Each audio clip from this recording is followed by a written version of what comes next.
Hello everybody, it is Monday the 7th of December and it is time for the 7th day of Raffvent when we will be opening, well, let me just see, I haven't actually found out, here we go, we will be opening door number 7, which is rather boringly right down at the bottom where the snow meets the seasonal blood.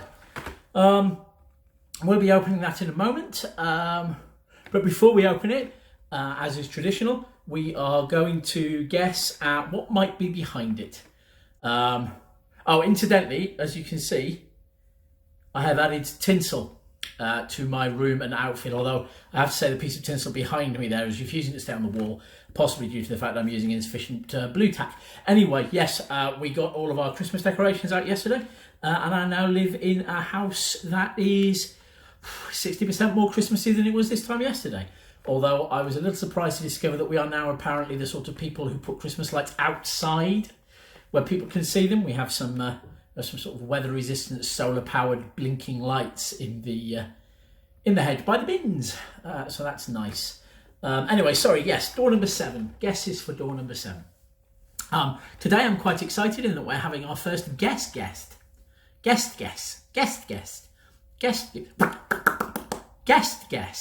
as to what might be underneath it. That's going to be guess number 3, I think, according to this piece of paper that I have. So, today, as is traditional, my 3 guesses are going to be, first of all, a snowman, because we haven't had a snowman yet, and that's just how these things go. My second guess is going to be some sort of Christmas bauble, because I'm in a Christmassy decorations kind of mood.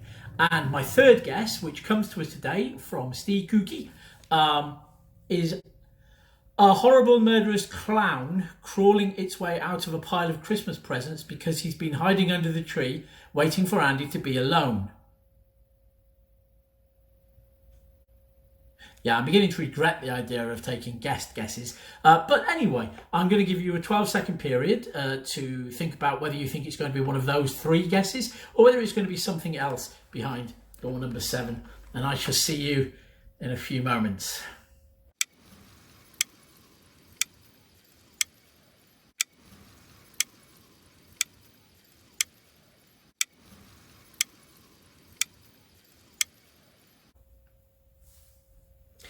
Well, welcome back. Did you make your guess about what it's going to be behind the door number 7? Do you think I'm correct? It's going to be either a traditional snowman or a beautiful crystal bauble or a horrible murderous clown clawing its way out of a pile of Christmas presents because he's been hiding under the tree waiting for Andy to be alone, like Steamy Cook has guessed. Let's find out right now. Here we go. It is... Oh, it looks like nobody was correct. It's a suspiciously large pile of Christmas presents next to a Christmas tree with some sort of... Anyway, I'm not going to worry about that. So nobody was correct. I'm sorry, Stu Cook. You appear to have failed today, but that's no reason not to keep on trying. Indeed, if anybody else wants to take part in Raffvent, I am more than happy for people to submit their own guesses about what might be behind the doors going forward, perhaps even in the form of a little video of your own if you want. I'm nothing if not incredibly lazy. I would much rather be splicing somebody else's guesses in than having to make my own every time. Anyway, that's neither here nor there. I'm now going to leave you with today's fun Yuletide fact, which I must remind you is fun and not educational. And then I will hopefully see you tomorrow. Yeah, I'm sure I'll see you tomorrow. Bye-bye.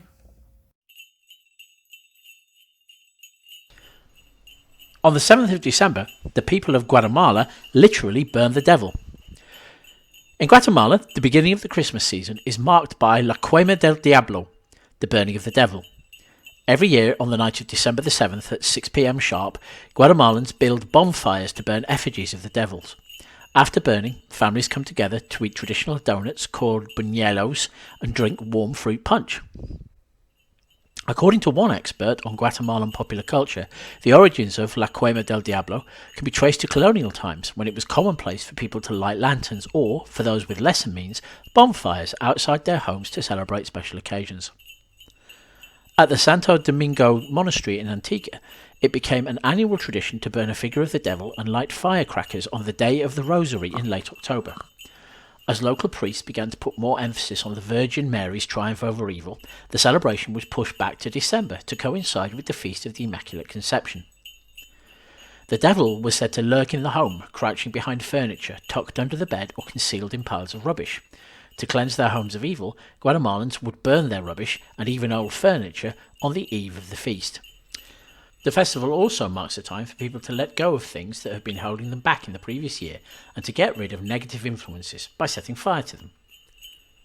Following concerns about the environmental impact and dangers of burning large amounts of potentially toxic rubbish, modern celebrations are more likely to involve the smashing of a devil piñata, but either way, the tradition of showing the devil what's what continues to be an important part of Guatemala's Christmas preparations.